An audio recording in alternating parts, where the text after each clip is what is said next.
قرآن نے جنت مانگنے کی ترغیب دی ہے، احادیث میں جنت طلب کرنے کی ترغیب موجود ہے، جنت کی تحریص دلائی گئی ہے۔ قرآن مجید کے ورق ورق پہ جنت کے تذکرے پھیلے ہیں، جنت میں بہتی ہوئی نہروں کی کہانیاں بیان کی گئی ہیں، مائے معین، کوثر، سلسبیل اور جنت کی دوسری نہروں کا ذکر کیا گیا ہے۔ اس کے باغ اور باغوں کے گھنے سائے، درختوں کے لٹکتے ہوئے خوشے اور مزیدار پھلوں کا ذکر، حور و قصور کی کہانیاں، جنت کا خوبصورت نورانی ماحول جنت کے نقش قرآن نے بیان فرمائے ہیں۔ ورق ورق پہ جنت کی کہانیاں بیان فرمائی گئی ہیں۔ یہ اسی لیے بیان کی گئی ہیں کہ ہمارے دل میں اس کی حرص پیدا ہو، اس کی طلب جاگے، اور وہ اللہ کی رضا کا مظہر ہے۔ جنت مانگنا اللہ کی رضا مانگنا ہے۔ شریعت اسلامیہ میں جنت کی ترغیب دی گئی ہے، لیکن ہمارے بعض نعت خواں جنت کی اس طرح سے بات کرتے ہیں جس طرح کہ انہیں جنت کی چاہت ہی نہ ہو، بلکہ بعض جاہل شعراء کے شعروں میں جنت کا مذاق اڑایا گیا ہے، جبکہ اللہ نے جنت کو اہل ایمان کے لیے تیار کیا اور جنت کی کہانیاں بیان فرمائیں۔ اللہ کے محبوب علیہ السلام نے صحابہ میں بیٹھ کے جنت کی ترغیب اور تحریص دلائی، جنت کا شوق پیدا صحابہ کے دلوں میں کیا۔ اور یہاں نعت خان صاحب کہہ رہے ہیں کہ ہرے تو کیڑی جنت دا کرنا ہے تذکرہ، میاں اسی جنت کا جس جنت کا تذکرہ قرآن نے کیا ہے، اسی جنت کا جس جنت کے لیے رسول خدا صلی اللہ علیہ وآلہ وسلم نے کہا کہ جب رب سے مانگو جنت الفردوس مانگو،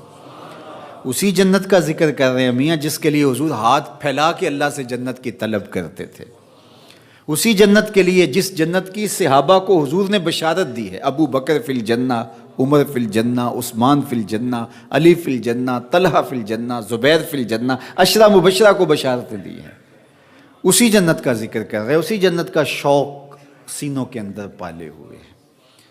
تو جنت اللہ کی رضا کا نام ہے۔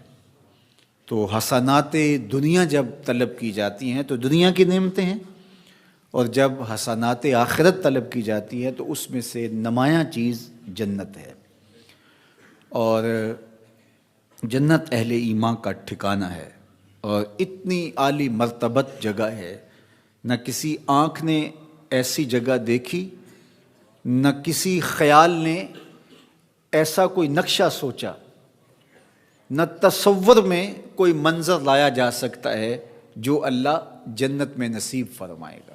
جنت ایسا ماحول تمہیں فراہم کرے گی کہ وہاں لا یسمعون فیہا لغوا ولا تاثیما، وہاں نہ اسم گناہ کی بات آپ کو سننے کو ملے گی اور نہ ہی کوئی لغو بات آپ کو سننے کو ملے گی۔ اللہ اکبر! وہ چیزیں جو آپ سننا چاہیں گے آپ کے کانوں تک وہی چیزیں پہنچیں گی۔ تو کیسا منظر ہوگا کہ آپ کی طبیعت پر جو شاک بنے، آپ کی طبع نازک پر جو گراں ہو، وہ چیز آپ کو سننے کو بھی نہیں ملے گی۔ موت ختم ہو گئی، موت کو بھی موت آ گئی، اب ابدی زندگی ہے، اور جنتی خوش ہو جائیں گے۔ اللہ تعالیٰ انہیں فرمائے گا کہ جنتیوں راضی ہو، وہ کہیں گے ما لنا لا نرضی، ہم کیوں راضی نہیں ہوں گے، ہمیں تو وہ ملا جس کا ہم تصور بھی نہیں کر سکتے تھے۔ اللہ فرمائے گا میں تجھے کچھ اور دینے لگا ہوں جس سے تم بالکل راضی ہو جاؤ گے۔ تو وہ کہیں گے مالک تیری مرضی، ہماری جھولی طلب کی پھیلی ہے، ورنہ کوئی شے رہ تو نہیں گی جو ہمیں ملی نہ ہو۔ تو اللہ تعالیٰ فرمائے گا وہ شے یہ ہے کہ میں اعلان کر کے تمہیں بتاتا ہوں کہ میں تمہارے اوپر راضی ہو گیا ہوں، اب کبھی بھی ناراض نہیں ہوں گا۔ اور یہ چیز جنت والوں کے لیے خوشی کا باعث ہوگی کہ رب اب کبھی بھی ہم پہ ناراض نہیں ہوگا۔ اللہ اکبر! تو جب ہم کہتے ہیں اللہ ہمیں آخرت کی حسنات عطا کر دے تو اس سے مراد جنت ہوتی ہے۔